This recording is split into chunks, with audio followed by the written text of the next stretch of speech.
அஸ்ஸலாமு அலைக்கும் வரஹ்மத்துல்லாஹி வபரகாத்துஹு. அல்ஹம்துலில்லாஹ் நஹ்மதுஹு வ நஸ்தஈனுஹு வ நஸ்தக்ஃபிருஹு வ நுஅ்மினு பிஹி வ நதவக்கலு அலைஹி வ நஊது பில்லாஹி மின் ஷுரூரி அன்ஃபுஸினா வ மின் ஸய்யிஆத்தி அஅமாலினா. மை யஹ்திஹில்லாஹு ஃபலா முضில்ல லஹு வ மை யுض்லில்ஹு ஃபலா ஹாதிய லஹு. வ அஷ்ஹது அல்லா இலாஹா இல்லல்லாஹு வஹ்தஹு லா ஷரீக லஹு வ அஷ்ஹது அன்ன முஹம்மதன் அப்துஹு வ ரசூலுஹு அம்மா பஅத்.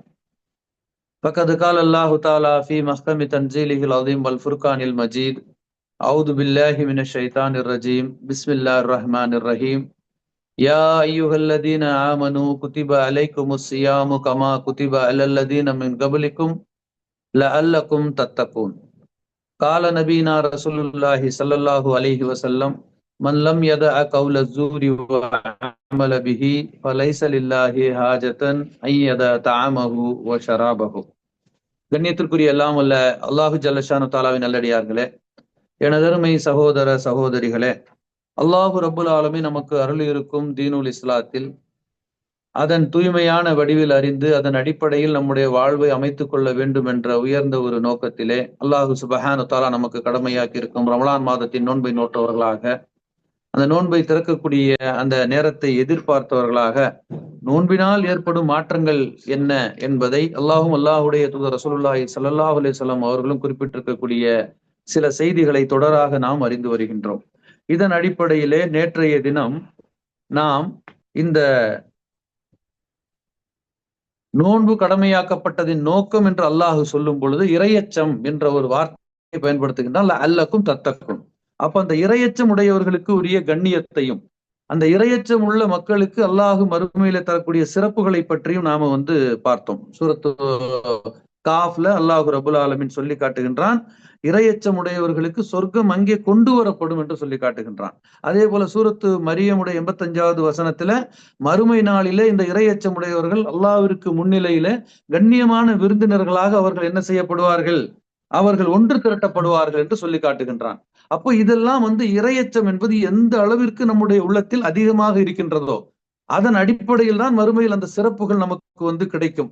அப்படிப்பட்ட அந்த இறையச்சம் கிடைப்பதற்காகத்தான் இந்த நோன்பை நான் கடமையாக்கி இருக்கிறேன் என்று அல்லாஹ் சொல்லிவிட்டு இறையச்சமுடையவர்களுக்குரிய வரையறைகளை அல்லாஹ் தனது திருமறையில சொல்லி காட்டும் பொழுது சூரத்து பக்ராவில் இருக்கக்கூடிய சில வசனங்களை நாம பார்த்தோம். இந்த திருக்குரான் என்பது இறைவனுடைய வேதமாக இருக்கின்றது. இதுல உங்களுக்கு எந்த ஒரு சந்தேகமும் இல்லை. இது இறையச்சமுடையவர்களுக்கு நேர்வழி காட்டும் என்ற செய்திகளை எல்லாம் நேற்று பார்த்தோம். அப்ப அதில் தொடர்ந்து அல்லாஹ் ரப்பல் ஆலமீன் சொன்ன 3 விஷயங்கள்ல யுமினூனல் கைப் வ யுகீமுனஸ் ஸலாத் வ மிம்மா ரஸக்னாஹும் யுன்ஃபிகூன். இவர்கள் யார் என்று கேட்டால் இவர்கள் தான் உண்மையான மூமின்கள். மூமின்களுக்குரிய அடையாளம் என்று சொல்லும் பொழுது அல்லதீன, அவர்கள் யார் என்று அல்லாஹ் சொல்லி காட்டுறான். அதுலதான் அந்த 2 விஷயங்களை நேற்று பார்த்தோம். ஒண்ணு மறைவானவற்றின் அந்த நம்பிக்கை நமக்கு உள்ளத்துல ஆழமா இருக்கணும். 2வது தொழுகையை நிலைநாட்ட வேண்டும். அப்ப தொழுகை நிலைநாட்ட வேண்டும் என்ற ஒரு விஷயத்துல நேற்று நம்ம பல செய்திகளை பார்த்தாலும் ஒரு சில விஷயங்களை நம்முடைய உள்ளத்துல நம்ம ஆழமாக பதிய வைத்துக் கொள்வது என்னவென்று சொன்னால், தொழுகை என்பது ஒரு செயல். ஆனால் அந்த தொழுகைக்கும் இன்னொரு தொழுகைக்கும் இடையே அந்த தொழுகையின் கட்டுக்கோப்பிலேயே உங்களுடைய செயல்கள் இருக்க வேண்டும். எவ்வாறு நீங்கள் ஒரு தொழுகைக்கு ஒது செய்யும் பொழுது அல்லாஹ் பார்த்து கொண்டிருக்கின்றானோ, அதற்கு அடுத்த தொழுகைக்கு ஒது செய்யும் பொழுது அல்லாஹ் பார்க்கிறானோ, அப்ப இந்த இடைப்பட்ட நேரத்தையும் அல்லாஹ் பார்த்து கொண்டிருக்கின்றான். இந்த ஒரு அச்சம் இருக்கணுங்கிறதுக்காகத்தான் ஒருவேளை இந்த என்ன சொல்றது ஆய்வு செய்யக்கூடியவர்கள் ஆய்வு செய்த அந்த நேரத்துக்கும் தொழுகையுடைய வக்துக்கும் உள்ள தொடர்பு கிடைக்கும்.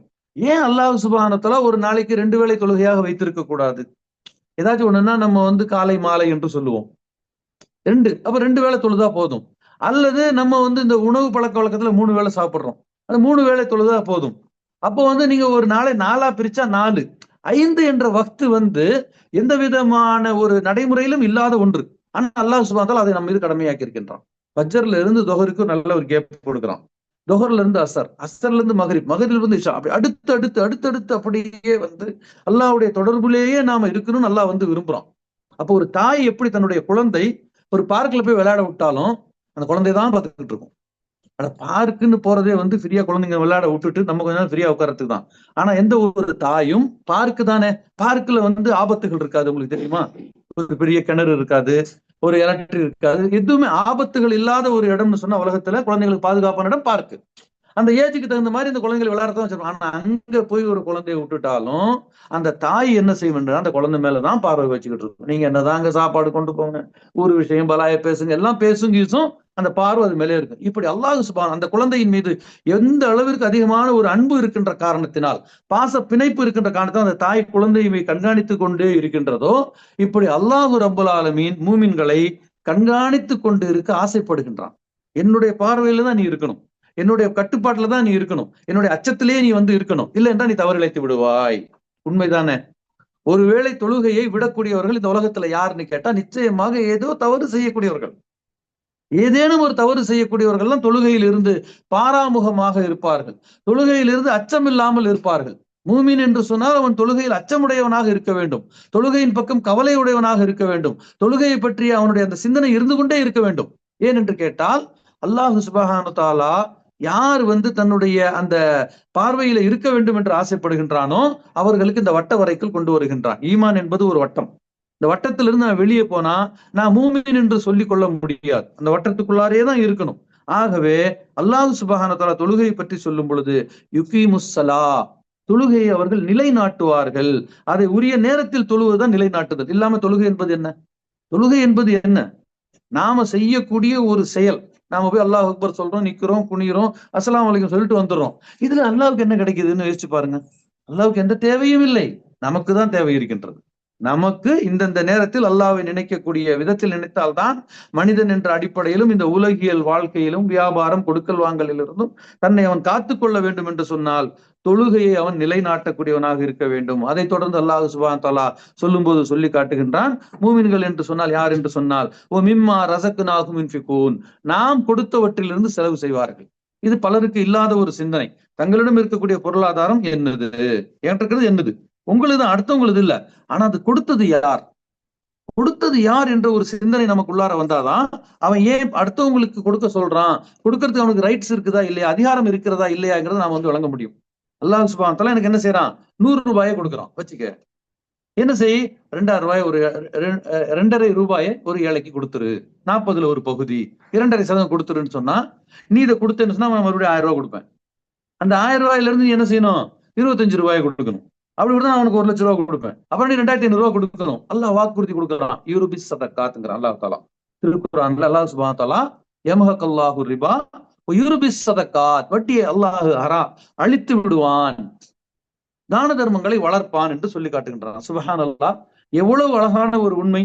இந்த உலகத்துல தான தர்மங்கள் செய்யக்கூடியவர்கள், ஜகாத்தை கொடுக்கக்கூடியவர்கள், அவர்கள் எழுதி வைத்துக் கொள்ளட்டும், இந்த வருடத்தை முழுவதும் நான் இவ்வளவு தர்மம் செய்தேன் என்று சொன்னார், அடுத்த வருடம் அந்த தர்மத்திலிருந்து 1 ரூபாய் அதிகமாக தர்மம் கொடுக்கக்கூடிய நிலையில் தான் அல்லாஹ் உங்களை வைத்திருப்பானே தவிர ஒருபோதும் நீங்கள் என்ன செய்ய மாட்டீங்க, பின்னடைவை சந்திக்கவே மாட்டீங்க. இது கொடுத்தவங்களுக்கு எல்லாம் தெரியும், கொடுத்துக்கிட்டு இருக்கிறவங்களுக்கும் தெரியும், அல்லாஹ்வுடைய தூதர்களுக்கு முழுமையாக தெரியும். சஹாபாக்கள் அதை உணர்ந்தார்கள். உணர்ந்ததுல சொல்றாங்க, ஜாபிர் ரலியல்லாஹு அன்ஹுடைய ஒரு செய்தி சொல்றாங்க, சஹாபாக்கள்ல யாருமே ஒரு குறைந்தபட்ச ரூபாயாச்சும் அல்லாஹ்வின் பாதையில வக்ஃப் செய்யாதவர்களே இல்லை. அவங்க எல்லாரும் பணக்காரங்களா? நம்ம என்ன நினைக்கிறோம், பணக்காரனா ஆன பிறகு நமக்கு நல்ல காசு பணம் எல்லாம் கிடைச்சா நம்ம தர்மம் பண்ணணும். எவ்வளவு அழகான சிந்தனை பாருங்க. காசு நிறைய வந்தா தர்மம் பண்ணுமா? இப்ப செஞ்சா என்னாச்சு? இப்ப செஞ்சா என்ன? அல்லாஹ் சுப்ஹானஹு வ தஆலா எதை விரும்புகின்றான்?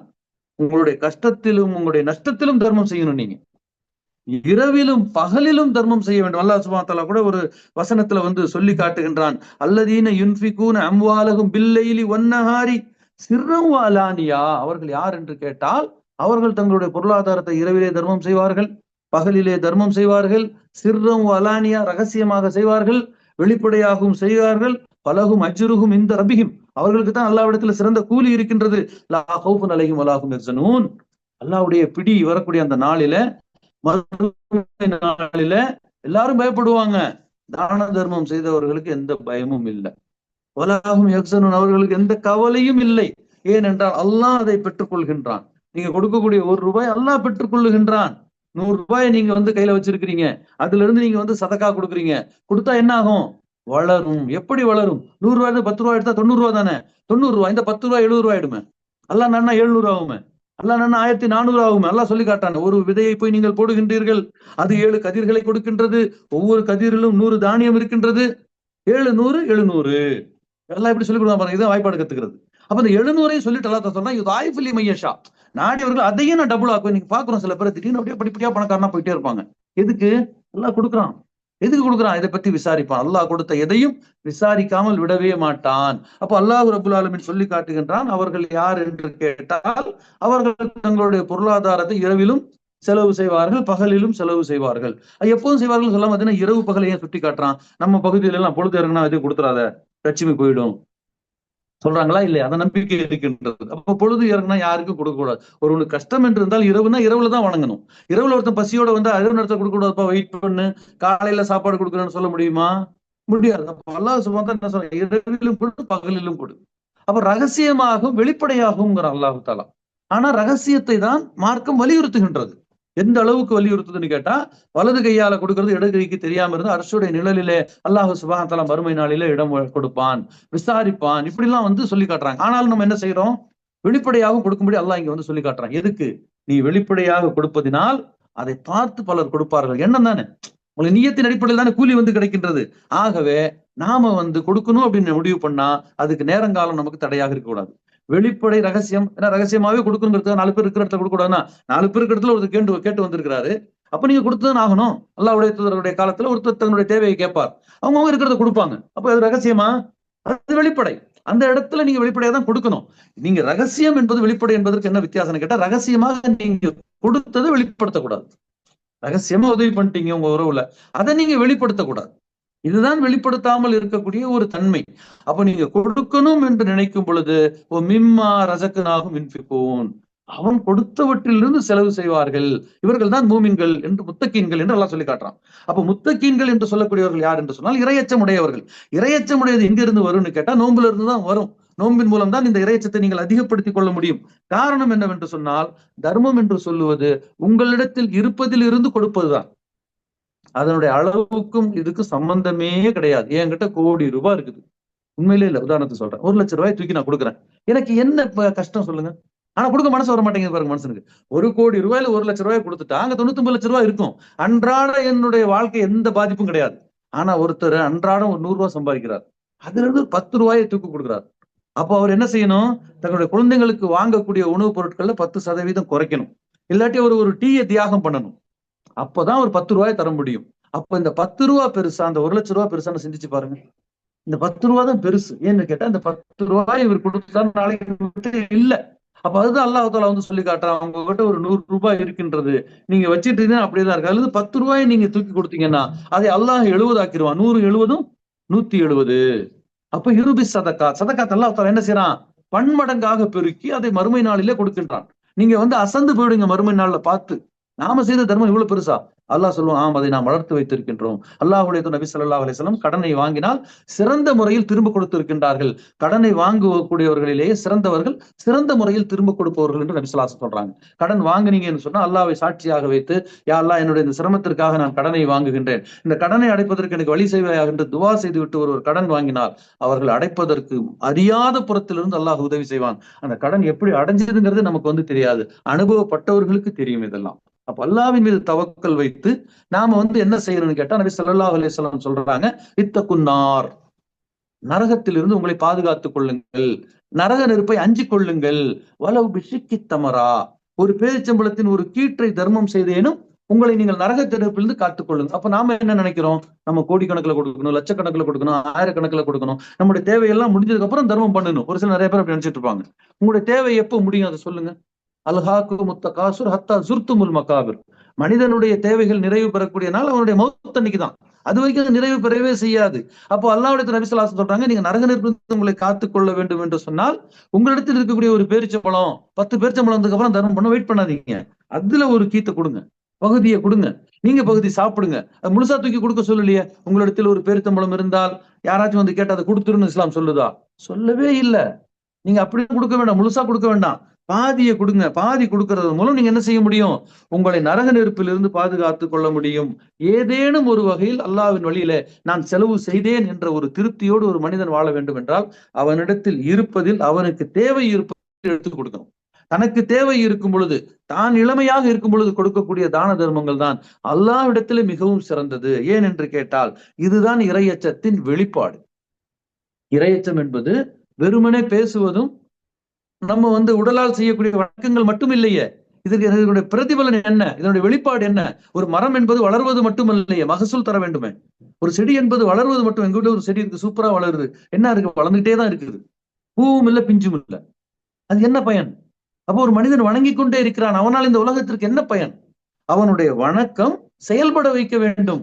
அவனுடைய செயல்களில் அவனுடைய செயல்களில அந்த இரையச்சம் வெளிப்பட வேண்டும்.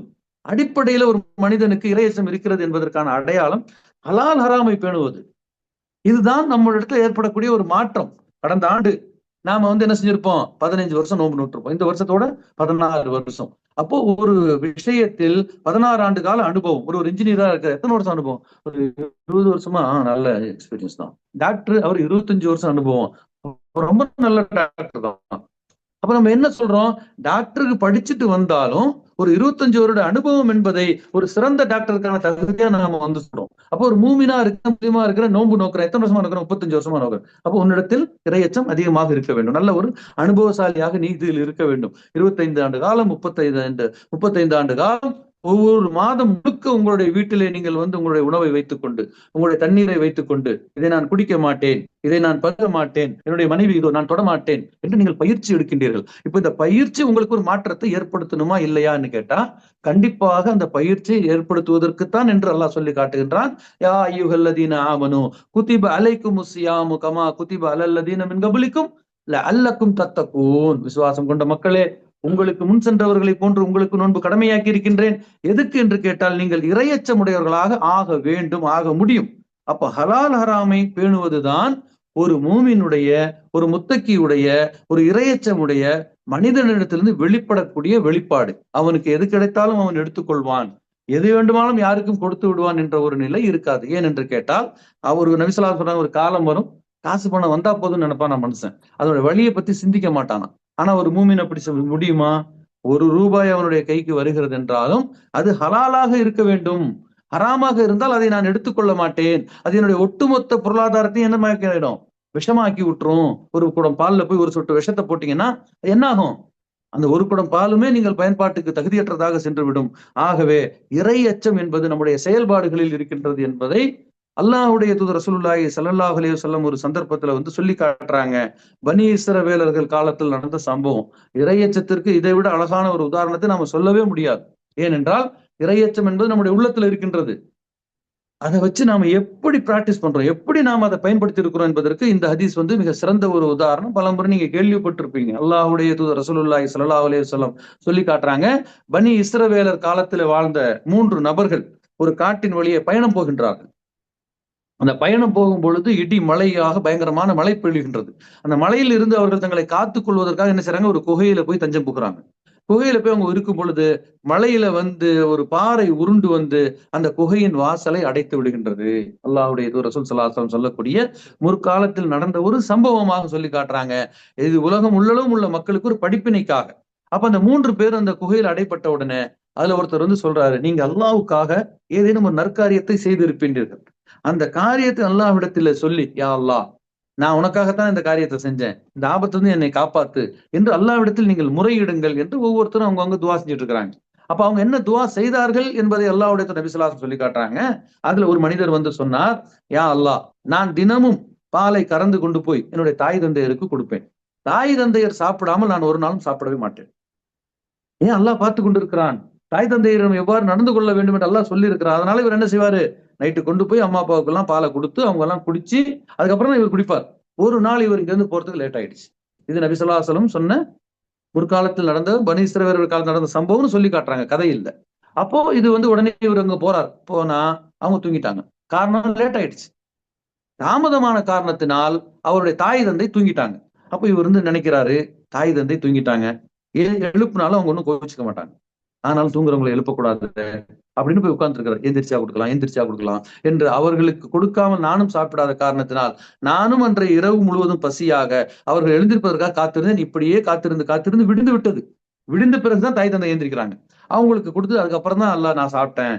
அன்னைக்கு ஒரு நாள் என்னைக்கும் வந்து சாதாரணமா நேரத்தோட வரக்கூடிய நான் தாமதமாக வந்ததுக்காக என்னுடைய தாய் தந்தை கோவிச்சுக்கல. எழுப்பி இருந்தாலும் அவங்க கோவிச்சிருக்க மாட்டாங்க.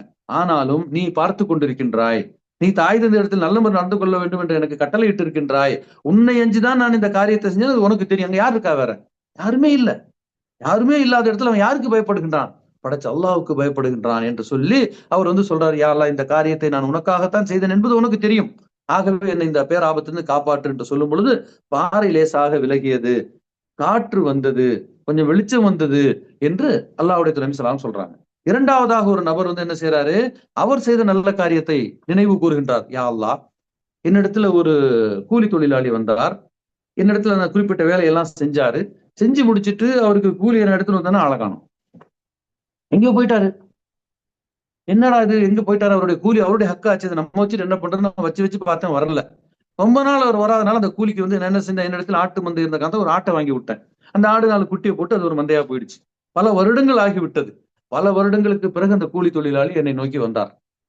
என்னிடத்துல கேட்டார், ஐயா, நான் இத்தனை நாளுக்கு முன்ன உங்ககிட்ட வேலை செஞ்சேன், இந்த மாதிரி இவ்வளவு ரூபாய் எங்களுக்கு கொடுக்கணும் அப்படின்னு சொன்னா, எப்படா செஞ்சேன், யாருக்கா தெரியும், அதட்டு தான் ஓடி இருப்பான். யார்கிட்ட வாங்க முடியும்? இப்போ கொடுத்த காசையே திரும்ப தர மாட்டேங்கிறான். அப்ப இது எப்பவோ வேலை செஞ்ச காசுன்னு சொல்லி இருக்கலாம். ஆனா அவர் என்ன செஞ்சாரு? அவர் ஒரு ஆடு அந்த குட்டி எல்லாம் கூப்பிட்டு இருந்தா இதெல்லாம் ஓட்டிட்டு போங்கிறாரு. அவர் என்னங்க இது கிண்டல் பண்றீங்க? நான் கூலி காசை கேட்டா நீங்க ஆடு குட்டி இதெல்லாம் தர்றீங்களேன்னு சொன்னா, இல்லப்பா, உண்மையிலேயே இது உன்னுடையதுதான். உன்னுடைய கூலியால் வாங்கப்பட்ட ஒரு ஆடு, அது குட்டி போட்டு பெருகிடுச்சு. இதெல்லாம் உன்னுடைய ஹக்கு தான், நீ கொண்டு போ என்று சொல்லி அதை கொடுத்து விட்டேன். யா அல்லாஹ், அவருக்கு உரிய கூலியை மட்டும் நான் கொடுத்திருந்தாலும் அவர் அதை சந்தோஷமாக பெற்றுக்கொண்டு போயிருப்பார். ஆனாலும் அது அவருடைய ஹக்கு என்ற காரணத்தினால் அதை முழுமையாக நான் அவருக்கு கொடுத்தேன். இது யாருக்கு எஞ்சி நான் கொடுத்தேன்னு நினைக்கிறேன்? நீ உன்னை எஞ்சிதானே கொடுத்தேன், ஆகவே நீ என்னை காப்பாத்து என்று அந்த மனிதர் முறையிட்டவுடன் பாறை இன்னும் கொஞ்சம் விலகியது. அடுத்தவருக்கு நம்ம பேசினா சத்தம் போகக்கூடிய அளவிற்கு அதிகமான வெளிச்சம் கிடைத்து முழுமையாக இங்கிருந்து தப்பிக்கிறதுக்கு ஒரு வாய்ப்பு கிடைக்கும் என்ற நம்பிக்கை அவர்களுக்கு ஏற்பட்டது. மூன்றாவது நபர் சொல்லுகின்றார், யா அல்லாஹ், என்னுடைய வீட்டுக்கு அருகே ஒரு பெண்மணி இருந்தாள். அந்த பெண்மணியின் மீது எனக்கு நீண்ட நாட்களாக ஒரு ஆசை இருந்தது. ஆனால் அந்த பெண்மணி எனக்கு கட்டுப்படவில்லை. ஒரு நாள் அந்த பெண்மணிக்கு மிகவும் அவசிய தேவை ஏற்பட்டது, கஷ்டம் வந்துருச்சு, காசு வேணும். அப்ப ஒரு ஆபத்துக்கு காசை கேட்கும் பொழுது நான் அந்த பெண்மணியிடத்தை சொன்னேன், நீ என்னுடைய ஆசைக்கு இணங்கினால் நான் உனக்கு இந்த ரூபாயை தருகிறேன் என்றவுடன் வேறு வழி இல்லாமல் அவள் என்னுடைய ஆசைக்கு இணங்கினாள். அவளை நெருங்க போகும் பொழுது அவள் எனக்கு சொன்னாள், இத்தக்குல்லாஹ், அல்லாஹ்வை நீ அஞ்சிக்கொள், உனக்கு எந்த ஒரு அனுமதியும் இல்லாமல் நீ என்னை நெருங்குகிறாயே என்று அந்த பெண் சொன்னாள். யா அல்லாஹ், அவள் இத்தக்குல்லா என்று சொன்னவுடன் உன்னுடைய அச்சம் என்னுடைய உள்ளத்தில் மேலிட்ட காரணத்தினால் நான் அவளுக்குரிய அந்த ரூபாயை கொடுத்து விட்டு அங்கிருந்து நான் விலகிவிட்டேன். இங்கே நான் அஞ்சியது உன்னைதான் என்பது உனக்கு தெரியும். ஆகவே என்னை ஆபத்திலிருந்து என்னை காப்பாற்று என்று சொன்னவுடன் அந்த பாறை உருண்டு ஓடியது.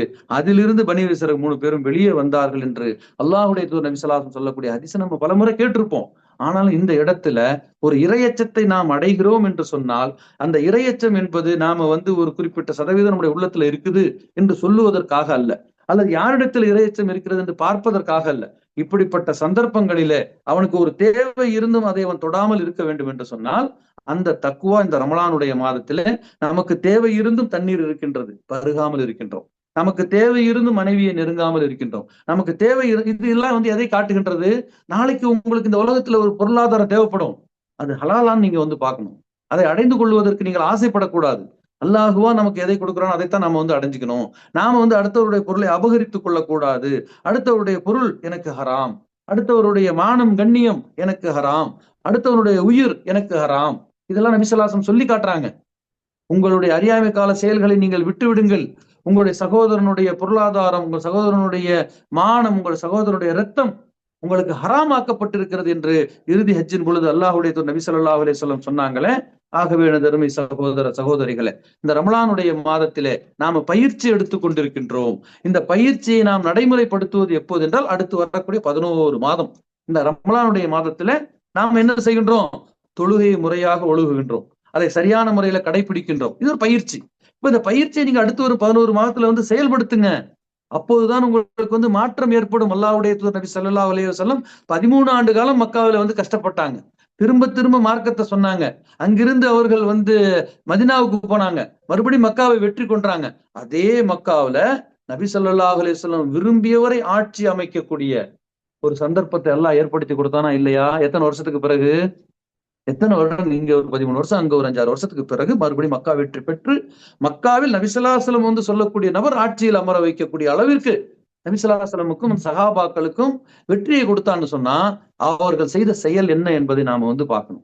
அப்போ அந்த இரையச்சம் உடையவர்களுக்கு நாம தொழுதுட்டோம், நாம நோன்பு நோப்பிட்டோம், நமக்கு அந்த சதக்கா பண்ணிட்டோம் என்று நமக்கு என்று இல்லாமல் நாம் அதற்கு மேலும் செய்யக்கூடிய ஒரு பணிதான் பிறருக்கு இஸ்லாத்தை எடுத்து சொல்லுவது. இந்தியா போன்ற நாடுகள்ல நம்ம வாழ்ந்துகிட்டு இருக்கிறோம்.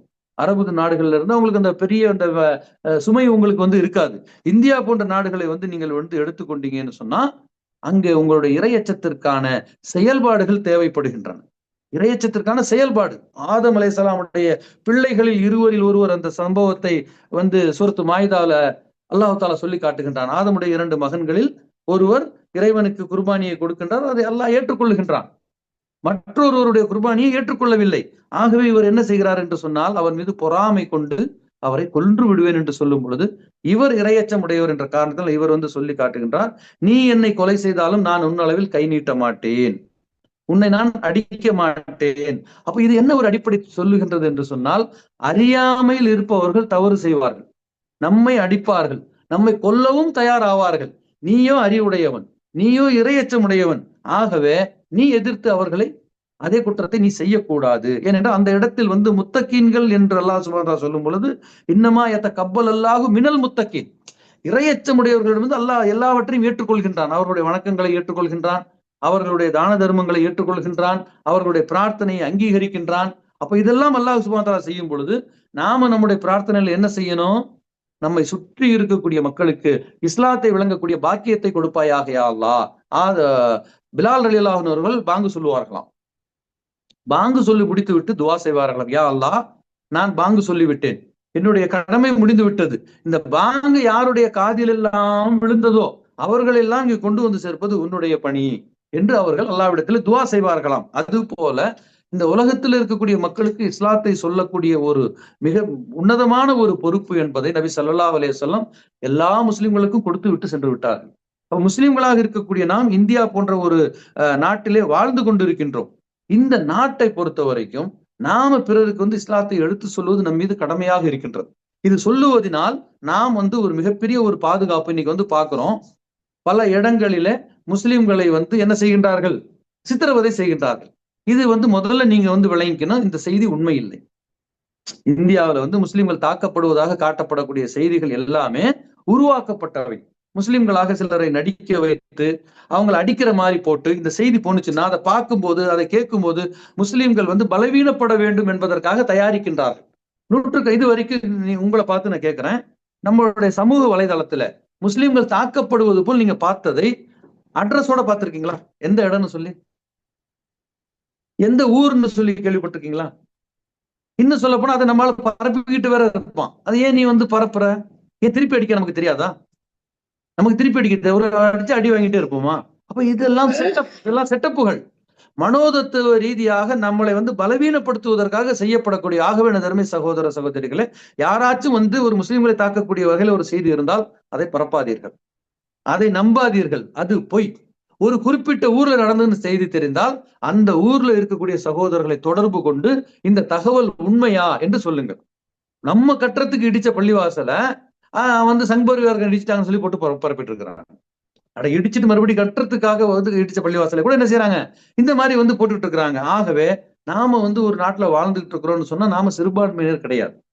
எண்ணிக்கையில தான் நம்ம சிறுபான்மையினர். ஆனால் மார்க்க அடிப்படையிலும் உலக விஷயங்களும் பார்க்கும் பொழுது கடந்த 20 ஆண்டு காலத்தில் முஸ்லிம்களுடைய கல்வி தகுதி அப்படியே உயர்ந்திருக்கின்றது. கல்வி தகுதி உயர்ந்திருக்கின்றது. இப்ப நம்மளோட பார்ப்போமே, நம்முடைய இந்த வயசுல பட்டப்படிப்பு படித்தவர்கள் எத்தனை பேர்? இன்னைக்கு நம்ம பிள்ளைங்க எல்லாருமே பட்டப்படிப்பு படிக்கிறாங்க, அல்ஹம்துலில்லாஹ். அப்ப நாம என்ன செய்யறோம் என்று கேட்டால் வளர்ந்து கொண்டு வருகின்றோம். பொருளாதாரத்திலும் வளர்ந்து கொண்டிருக்கின்றோம், அறிவிலையும் வளர்ந்து கொண்டிருக்கிறோம். மார்க்க விஷயத்துல தான் கொஞ்சம் பின்தங்கி இருக்கிறோம். இந்த மார்க்கத்திலே நீங்க வளர்ந்துட்டீங்கன்னு சொன்னா நீங்கள் தான் தலை சிறந்த ஒரு சமுதாயமாக இந்தியா போன்ற நாடுகளிலே எவ்வாறு நபி ஸல்லல்லாஹு அலைஹி வஸல்லம் மக்காவிலிருந்து மதீனாவிற்கு விரட்டப்பட்டாலும் மறுபடி திரும்ப அவர்கள் நினைத்தவர்களை ஆட்சியில் அமைத்தார்களோ அது போல இந்தியா போன்ற நாடுகள்ல நம்ம 20 கோடி பேர் இருக்கிறோம். 10 கோடி பேரை விட்டுருங்க, அதுல மீதி இருக்கிற 10 கோடியிலையும் சின்ன பிள்ளைங்க அல்லது பொம்பளைங்க ஒரு 5 கோடி விட்டுருங்க. ஒரு 5 கோடி பேர் அவர்கள் 1 வருடம் அல்லது 2 வருடம் முயற்சி செய்து ஒரே ஒருத்தரை இஸ்லாத்துக்கு கொண்டு வந்தா கூட, ஒரே ஒருத்தரை இஸ்லாம் விளங்க வச்சா கூட அடுத்த வருஷத்துல சதவீதத்துல என்ன ஆயிடும்? 5 கோடி பேர் அதிகமாயிடுவான். 3 வருஷம் எடுத்துங்க, 5 வருஷம் எடுத்துங்க. 5 வருடத்தில் நான் ஒரே ஒருத்தரை இஸ்லாத்துக்கு கொண்டு வந்தா என்ன செய்யணும்? நான் அவரிடத்தில் நல்ல முறையில் நடந்து கொள்ள வேண்டும். நாம் எல்லா வகையிலும் நம்முடைய அண்டை வீட்டிலே முஸ்லீம் அல்லாதவர்கள் இருக்கின்றார்கள். நம்முடைய வியாபார கொடுக்க வாங்கல்ல முஸ்லீம் அல்லாதவர்கள் இருக்கின்றார்கள். நமக்கு கீழே பணிபுரியக்கூடியவர்கள் முஸ்லீம் அல்லாதவர்கள் இருக்கின்றார்கள். நமக்கு மேலே இருக்கக்கூடியவர்கள் முஸ்லீம் அல்லாதவர்கள் இருக்கிறார்கள். இவர்களிடத்தில் எல்லா இடத்திலும் நாம் அல்லாஹ்வுடைய தூதர் நபி ஸல்லல்லாஹு அலைஹி வஸல்லம் எப்படி இஸ்லாத்தை சொன்னாங்களோ, எப்படி ஆரம்ப காலத்தில் அரபுலகத்திலிருந்து இந்தியாவில் வந்து தங்கி வியாபாரம் செய்தவர்கள் இஸ்லாத்தை அவர்களுக்கு பரப்பினார்கள், எப்படி பரப்புனாங்க, என்ன பாஷை தெரியும்? ஒரு பாஷையும் தெரியாது. அவருடைய செயல்களால வந்து பரப்புனாங்க. இந்த அடிப்படையில நம்முடைய வாழ்க்கையை நாம் வந்து அமைத்துக் கொண்டால் நிச்சயமாக நாம அந்த சதவீதத்துல அதிகமாயிட்டா நாம குறிப்பிடக்கூடிய நபர் தான் முதலமைச்சராக முடியும். நாம சுட்டி காட்டக்கூடிய நபர் தான் பிரதமராக முடியும். அதற்கு நாம செய்யக்கூடியது என்னவென்று கேட்டால், விளங்காமல் இருக்கக்கூடிய மக்களை விளங்கச் செய்வது. அல்லாஹ்வுடைய தூதர் நபி ஸல்லல்லாஹு அலைஹி வஸல்லமுக்கு தாயிஃப் நகரத்திலே அவர்களை துரத்தி அடித்தார்கள். ஆனால் அந்த மக்களை அழித்து விடுவதற்கு அல்லாஹ் அனுமதி கொடுத்தான். ஆனால் நபி ஸல்லல்லாஹு சொன்னார்கள், இந்த மக்கள் இல்லை என்றால் இவருடைய வாரிசுகள் இஸ்லாத்திற்கு வருவார்கள் என்று நம்பிக்கை கொண்டிருந்தார்கள். ஆனால் நாம் என்ன செய்யறோம்? முஸ்லிம்களை அடிக்கிறான், பள்ளிவாசல துணி போட்டு கட்ட சொல்றான். 1-2 செய்திகள் நடக்கிறது என்று சொன்னால் அதை எதிர்த்து போராடுவதற்கு நாம் தயாராக வேண்டும். ஒரு முஸ்லீம் தாக்கப்படுவதாக ஒரு செய்தி வந்தால் அது எங்கே நடந்தது, ஏன் நடந்தது, அந்த பகுதியில் நமக்கு தெரிஞ்சவங்க யார் இருக்கிறாங்க, எத்தனையோ இயக்கங்களாக இருக்கிறோம். அந்த இயக்கத்துல அந்த ஊர்ல இருக்கக்கூடிய ஒருத்தர் என்னப்பா இந்த மாதிரி ஒரு செய்தி உண்மையா, இப்படி நம்ம வந்து இங்கிட்டு போகணும். ஆனா நம்ம என்ன செய்யறோம்? அதை எடுத்து அப்படியே ஒரு 10 குரூப்புக்கு தட்டி விட்டுட்டு ஏதோ ஒரு சிறந்த ஒரு காரியத்தை செய்தது போல் நாம் இருக்கின்றோம். அப்ப முஸ்லிம்கள் தாக்கப்படுவது போல் வரக்கூடிய அந்த செய்திகளை நாம் வந்து பரப்பக்கூடாது. இது இறை அச்சத்திற்கு மாற்றமான செயல். நபி ஸல்லல்லாஹு அலைஹி வஸல்லம் தூங்கிட்டு இருக்கிறாங்க, மதீனாவுல எல்லாரும் தூங்கிட்டு இருக்கிறாங்க. திடீர்னு ஊருக்கு எல்லையில ஒரு பெரிய சத்தம் வருகின்றது. மக்கள்லாம் ரோட்டுக்கு வந்துட்டாங்க. மக்கள்லாம் ரோட்டுக்கு வந்து என்ன பிரச்சனை, யாரும் போர் எடுத்து வந்துட்டாங்களா, நம்மளை தாக்க வந்துட்டாங்களா, இல்ல கொள்ளையடிக்க வந்துட்டாங்களா, பயந்து பதபத பேசிட்டு இருக்கும். ஒரு குதிரை ஒண்ணு வருது, அங்கிருந்து வருது ஒரு குதிரை. பக்கத்துல வந்ததுக்கு அப்புறம் தெரியுது அது யாருன்னு பார்த்தா அல்லாஹ்வுடைய தூதர் நபி ஸல்லல்லாஹு அலைஹி வஸல்லம். என்னங்க வயசு மதீனாவுல அவங்க இருக்கும்போது? மதீனாவில் இருக்கும்போது நபி ஸல்லல்லாஹு அலைஹி வஸல்லம் 53 வயசுக்கு மேல, 40 வயசுல இறை தூதரா தேர்ந்தெடுக்கப்படுறாங்க. 13 வருஷம் மக்காவுல கஷ்டப்படுறாங்க. 53 வயசுக்கு அப்புறம் தான் மதீனா போறாங்க. அதுக்கப்புறம் தான் சம்பவம் நடக்குது. 55, 56 வயசு நம்ம கணக்கு பண்ணா ரிட்டையர்மெண்ட் ஏஜ். அந்த ஏஜ்ல சத்தம் வந்த உடனே அல்லாஹ்வுடைய தூதர் நபி ஸல்லல்லாஹு அலைஹி வஸல்லம் ஊர் மக்கள் எழுந்திருப்பதற்கு முன், அது யாருன்னாப்பா சத்தம் போய் பாருன்னா பாக்குறதுக்கு 1000 பேர் இருக்காங்க. ஆனாலும் குதிரை எடுத்து அவங்க போய் பார்த்துட்டு சொல்றாங்க, அது வந்து ஒரு வியாபார கூட்டம் வழி தவறி இந்த பக்கம் வந்துருச்சு. ஏன்னா அவங்க வந்து போயிட்டு இருக்கிறாங்க, எந்த பிரச்சனை, நமக்கு எந்த ஆபத்து இல்லை, நீங்க எல்லாம் போய் தூங்குங்கன்னு நபி ஸல்லல்லாஹு அலைஹி வஸல்லம் சொல்றாங்க. அப்போ ஒரு ஆபத்து என்றால் அதை நோக்கி செல்வது நபி வழியா, அந்த ஆபத்தை வந்து அப்படியே வாட்ஸ்அப்ல பரப்பி விட்டு உட்காருவது நபி வழியா? அப்போ சிந்தித்து பார்க்க வேண்டும் எனது அருமை சகோதரர்களே. இறையச்சம் உடையவர்கள் என்ன செய்வார்கள் என்று சொன்னால், நமக்கு எதிராக தாக்கினாலும் அவர்களின் பால் கை நீட்ட மாட்டார்கள். அவர்களுக்கு என்ன செய்வார்கள்? ஹிக்மத்தாக, அறிவோடு அவர்களிடத்திலே வேலை செய்வார்கள். நீ என்னை கொன்றாலும் நான் உன்னை கொல்ல மாட்டேன். ஏன் என்று கேட்டால், உன்னையும் என்னையும் படைத்தது ஒரே இறைவன். நீ என்னை கொன்றால் நீ நரகம் போவாய். என்ன நபி ஸல்லல்லாஹு அலைஹி வஸல்லம் சொல்லி காட்டுறாங்க. ஒரு இடத்துல அல்லாஹ்வுடைய தூதரே, நான் ஒரு இடத்துல போறேன், ஒருத்தன் கத்தியை காட்டி மிரட்டி என்னுடைய காசு பணத்தை கேட்கறான், நான் கொடுத்துட்டுமான்னு கேட்கறாங்க. கொடுக்காதுங்கிறாங்க நபி ஸல்லல்லாஹு அலைஹி வஸல்லம். கொடுத்துட்டு உயிரை காப்பாத்திட்டுவான்னு சொல்லலையே. நீ போராடு, எதிர்த்து போராடு. அப்படி போராடக்கூடிய அந்த போராட்டத்திலே நீ கொல்லப்பட்டால் நீ ஷஹீதுங்கிறாங்க. ஷஹீதுன்னா என்ன? நம்முடைய கடனை தவிர என எல்லா பாவங்களும் மன்னிக்கப்பட்டு கபருடைய வேதனையிலிருந்து காப்பாற்றப்பட்டு நேரடியாக சொர்க்கம் செல்லக்கூடிய ஒரு வாய்ப்பு ஷஹீதுகளுக்கு இருக்கின்றது, உயிர் தியாகிகளுக்கு. அப்ப நீங்கள் வந்து உங்களுடைய காசு பணத்தை பாதுகாக்கக்கூடிய போரிலே நீங்கள் கொல்லப்பட்டால் நீங்கள் ஷஹீத். அதுக்காக பயந்து காசை கொடுத்துட்டு வராது. ஒருவேளை நீ அவனை கொன்றால் நீ நன்மை செய்தவனாவாய். உண்மையிலேயே நீங்க பஸ்ல போறீங்க, ட்ரெயின்ல போறீங்க, 4 கள்ளக்கடத்தல்காரன் வந்து எல்லார் கழுத்துலையும் கத்தியை வச்சுட்டு என்ன செய்யறான்? கொள்ளையடிக்க பாக்குறான். அந்த 4 பேரை நீங்க கொன்னுட்டீங்கன்னா கவர்மெண்ட் உங்களுக்கு என்ன செய்யும்? பாராட்டு விழா நடத்தும், பதக்கம் கொடுக்கும், சிறந்த வீரன் என்று சட்டத்தை தான் கொடுக்கும். இதுதான் மார்க்கமும் சொல்லுகின்றது. உங்களை தாக்க ஒருவன் வந்தால், உங்களிடம் இருக்கக்கூடிய பொருளை ஒருவன் பறிக்க வந்தால் அவனை எதிர்த்து நீ போராடு. அப்படி போராடும் பொழுது அவனை கொன்றால் நீ நன்மை செய்தவன் ஆவாய், நீ கொல்லப்பட்டால் நீ உயிர் தியாகி ஆவாய் என்று சொல்லப்பட்ட அந்த மார்க்கத்துல 4 பேர் குச்சி எடுத்து அடிப்பானா, ஒரு முஸ்லீம் அடி வாங்கிட்டு போவானா. இது யார்கிட்ட வந்து காது குத்துறாங்க? எந்த ஒரு முஸ்லீமும் அடிச்சா அடி வாங்க மாட்டான், திருப்பி தான் அடிப்பான். அடித்தா திருப்பி அடி. நம்மளா போய் அடிக்க கூடாது. நம்மளா போய் யாரையும் அடிக்கிறது இல்லை. நபி ஸல்லல்லாஹு அலைஹி வஸல்லம் காலத்தில் நடந்த போர்கள் என்று வரலாற்று ஆசிரியர்கள் எழுதுகிறார்கள். அந்த வார்த்தை இருக்கிறதுனால போடுறாங்க. ஆனா உண்மையிலேயே போர்களா? நபி ஸல்லல்லாஹு அலைஹி வஸல்லம் புரிந்த போரும் அலெக்சாண்டர் புரிந்த போரும் ஒன்றா? நபி ஸல்லல்லாஹு அலைஹி வஸல்லம் புரிந்த போரும் அசோகர் புரிந்த போரும் ஒன்றா? நபி ஸல்லல்லாஹு அலைஹி வஸல்லம் காலத்து போலும் நம்ம ராஜராஜ சோழங்களுடைய போர்களும் ஒன்றா? இதெல்லாம் நாடு பிடிக்கிறதுக்கு போர் புரிந்தான். நபி ஸல்லல்லாஹு அலைஹி வஸல்லம் தற்காப்புக்காக போர் புரிந்தார்கள். பாதிக்கப்பட்ட மக்களை காப்பாற்றுவதற்காக போர் புரிந்தார்கள். அப்ப நபி ஸல்லல்லாஹு அலைஹி வஸல்லம் காலத்தில் நடந்தது போர்கள் அல்ல, அவையாவும் தற்காப்பு போர்கள், டிஃபென்ஸ். தற்காப்புக்காக தான் போர் புரிந்திருக்கிறாங்க. மக்காவுல இஸ்லாத்தை சொன்னாங்க, கேட்கணும், இல்லாட்டி கேட்காம விட்டுறணும்.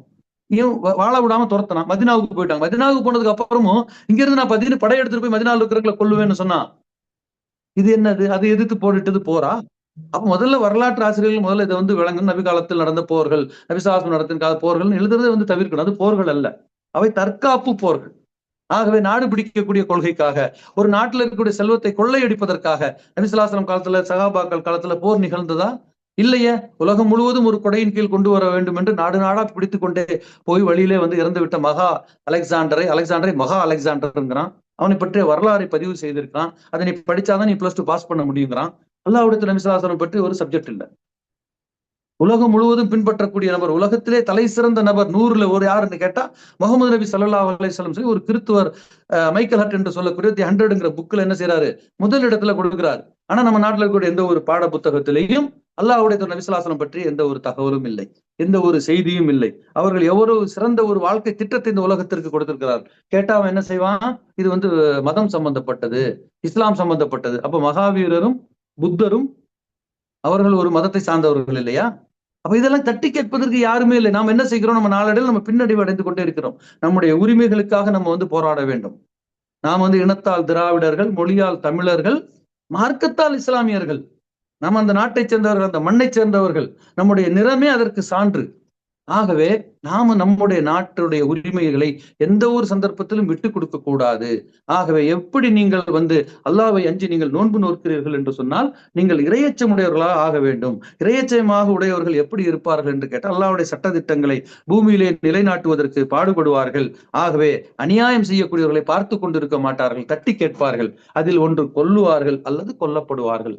இரண்டுமே ஒரு மூமினுக்கு சிறந்ததுதான். ஒரு காஃபிர் நம்மை கொன்றால் நமக்கு சிறப்பு, நாம் காஃபிரை எதிர்த்து போராடி கொண்டால் அதுவும் நன்மைதான். ஆகவே நல்ல முறையில் செயல்பாடுகளை செய்யக்கூடியவர்கள் இரையச்சம் உடையவர்கள். எந்தெந்த காரியத்தில் நாம நம்மை ஈடுபடுத்திக் கொண்டிருக்கிறோம் என்று பார்க்கும் பொழுது அல்லாவிற்கு ஒப்பான காரியங்களில் ஈடுபடுத்திக் கொள்ளுபவன் அவன் யாரு? ஒரு முத்தக்கி, அவன் இரையச்சம் உடையவன். அப்ப நோன்பு காலத்துல நம்ம என்ன செய்யறோம்? நம்முடைய நேரத்தை முறையாக பயன்படுத்துகின்றோம். ஏனைய காலங்களை விட இந்த காலத்துல நம்ம என்ன செய்யறோம்? திருக்குரானை அதிகமாக ஓதுகின்றோம், உபரியான தொழுகைகளை அதிகமாக தொழுகின்றோம், நற்காரியங்களிலே ஈடுபடுகின்றோம், கஷ்டப்பட்டு சம்பாதிச்சு வச்சிருக்கக்கூடிய காசை எடுத்து தான தர்மங்கள் செய்கின்றோம். இதெல்லாம் ஏன் செய்யறோம்? அல்லாஹ்வுக்கு பிடிக்கும். அப்ப அல்லாஹ்வுக்கு எது பிடிக்கும் என்ற ஒரு பயிற்சியை எடுத்து விட்டு அதுக்கு அடுத்த மாசத்துல அல்லாஹ்வுக்கு பிடிக்காத ஒரு காரியத்தின் பக்கம் நான் வந்து போனேன்னு சொன்னா நான் எப்படி இரையச்சமுடையவனாக ஆக முடியும்? ஆகவே இந்த ரமலான் எனக்கு ஒரு மாற்றத்தை தர வேண்டும். கடந்த மாதத்தை போல் நான் இந்த மாதத்தில் இல்லை. அல்ஹம்துலில்லாஹ் யாருமே இல்லை. அதனாலதான் பள்ளிவாசல்ல நிறைய பேருக்கு இடமே கிடைக்க மாட்டேங்குது, ஃபுல் ஆயிடுச்சு. ஏன்? கடந்த மாசத்தை போல் யாருமே இல்லை. அப்ப மாற்றம் ஏற்பட்டிருக்கா இல்லையா? கண்டிப்பா ஏற்பட்டிருக்கு. அப்ப இந்த மாற்றம் தொடரணுமா இல்லையா? அப்ப இந்த மாற்றம் தொடர வேண்டும் என்று சொன்னால் நான் மாற வேண்டும் என்று ஒவ்வொருவரும் நினைக்கணும். யாரு மாறினார் என்று பார்ப்பதுதான் நம்முடைய பழக்கம். அவன் வரல, இவன் வரல, நீ போ, நீ போனா உனக்கு நல்ல காரியங்கள் நடந்து கொண்டே இருக்கும். அந்த நன்மைகள் அவர்களுக்கு, நீங்கள் கலந்து கொண்டால் அந்த நன்மை உங்களுக்கு. ஆகவே எனது அருமை சகோதரர்களே, இந்த ரமலானுடைய மாதத்துல நாம எதை பயிற்சியாக எடுத்துக் கொண்டிருக்கின்றோமோ அதை முறையாக அடுத்து வரும் நாட்களில் நாம செயல்படுத்த வேண்டும் என்று சொன்னால் அதற்கு நம்மை நாம் தயார்படுத்த வேண்டும். அல்லாஹ் ரப்பல் ஆலமீன் தனது திருமறையிலே சொல்லி காட்டுகின்றான், எந்த ஒரு சமுதாயமும் தன்னைத்தானே மாற்றிக்கொள்ள முன் வராத வரைக்கும் அல்லாஹ் அவர்களுக்கு வந்து உதவி செய்வதில்லை. அப்ப நாம என்ன செய்யணும் கேட்டா, அல்லாஹ்விடத்திலே நம்முடைய மாற்றங்களை கொண்டு நாம எதிர்கொள்ள வேண்டும். நிச்சயமாக அல்லாஹ் சுப்ஹானஹு தஆலா தனது திருமறையிலே வந்து சொல்லும் பொழுது முத்தகீன்கள் என்று சொன்னால் அவர்களுக்கு அல்லாஹ் தஆலா என்ன செய்கிறான் என்பதை சொல்லி காட்டும் பொழுது வமா யத்தகில்லாஹ லஹு முஹ்ரஜா. அல்லாஹ் சுப்ஹானஹு தஆலா சூரத்து தலாக் 65வது வசனத்துல அத்தியாயத்துல 2வது வசனம் சொல்லி காட்டுகின்றான், யார் இரையச்சம் உடையவர்களாக இருக்கின்றார்களோ அவர்களுக்கு ஏதேனும் ஒரு வழிவகைகளை நாம் செய்வோம். அப்ப எந்த ஒரு சிரமத்துல நீங்க இருந்தாலும் அல்லாஹ் உங்களுக்கு வழிகாட்டுவான். இறை தூதர்கள் பல்வேறு சிரமங்கள், பல்வேறு நோய்களுக்கு ஆட்பட்டார்கள். ஆனால் எல்லோருக்கும் அல்லாஹ் சுப்ஹானஹு வ தஆலா ஏதேனும் ஒரு வழியை வந்து காட்டினான். குகைக்குள்ளார நபி ஸல்லல்லாஹு அலைஹி வஸல்லம் இருக்கும் பொழுது அங்கு அல்லாஹ் சுப்ஹானஹு வ தஆலா அவர்களுக்கு வழிகாட்டினான். கடலுக்கு முன்னால் ஃபிரௌன் எதிர்கொண்ட பொழுது மூசா அலைஹிஸ்ஸலாமுக்கு அல்லாஹ் வழிகாட்டினான். மீனுடைய வயிற்றுக்கு உள்ளே போன யூனுஸ் அலைஹிஸ்ஸலாமுக்கு அல்லாஹ் தஆலா வழிகாட்டினான். நெருப்பு குண்டத்திலே தூக்கி போடப்பட்ட இப்ராஹிம் அலைஹிஸ்ஸலாமுக்கு அல்லாஹ் தஆலா வழிகாட்டினான். அதுதான் அல்லாஹ் தஆலா சொல்லி காட்டுகின்றான், ஓ மை யத்தகில்லாஹ், யார் அல்லாஹ்வை அஞ்சுவார்களோ லஹு முஹரஜா, அவர்களுக்கு ஏதேனும் ஒரு வழியை நிச்சயமாக நாம் காட்டுவோம் என்று அல்லாஹ் சுப்ஹானஹு வ தஆலா சொல்லி காட்டுகின்றான். எவ்வாறு நம்மை அல்லாஹ் பார்த்து கொண்டிருக்கின்றான், அல்லாஹ் பார்த்து கொண்டிருக்கிறான் என்ற இந்த எண்ணம் இந்த நோன்பு காலத்தில் இருக்கின்றதோ, இதே போன்ற எண்ணம் அடுத்து வரும் நாட்களில் நம்மிடம் இருந்தால், எந்த சந்தர்ப்பத்தில் நமக்கு மரணம் வந்தாலும் நாம் இரையச்சமுடையவர்களாகத்தான் மரணிப்போம், இரையச்சமுடையவனாகத்தான் நான் வாழ்ந்து கொண்டிருக்கிறேன் என்ற நம்பிக்கை நமக்கும் இருக்க வேண்டும். இதுதான் இரையச்சம் ஏற்படுத்தக்கூடிய ஒரு மாற்றம். ஆகவே எனது அருமை சகோதரர்களே, நமக்கு இந்த ரமலான் என்று சொல்லக்கூடிய மாதம் நமக்கு அழகான ஒரு மாற்றத்தை ஏற்படுத்தி கொடுத்திருக்கிறது என்பதை நாம் நடைமுறையில பார்த்துக்கிட்டு இருக்கிறோம். அப்ப இந்த தொடர வேண்டும். இவ்வாறு இந்த நன்மைகளோடு நாம் தொடருவதைத்தான் அல்லாஹ் விரும்புகின்றான். ஒரு நேரத்து தொழுகைக்கும் இன்னொரு நேரத்து தொழுகைக்கும் எப்படி இடைப்பட்ட நேரத்தில் இரையச்சத்தோடு இருக்கின்றோமோ, அதே போல ஒரு ரமதானுக்கும் இன்னொரு ரமதானுக்கும் இடைப்பட்ட காலத்தை இரையச்சத்தோடு வாழ்ந்து மரணிக்கக்கூடிய பாக்கியத்தை எல்லாம் வல்ல அல்லாஹ் நம்மில் ஒவ்வொருக்கும் தந்தருள்வானாக. வாக்குறு தாவான் அல்ஹம்துலில்லாஹி ரப்பில் ஆலமீன். அஸ்ஸலாமு அலைக்கும் வரஹ்மத்துல்லாஹி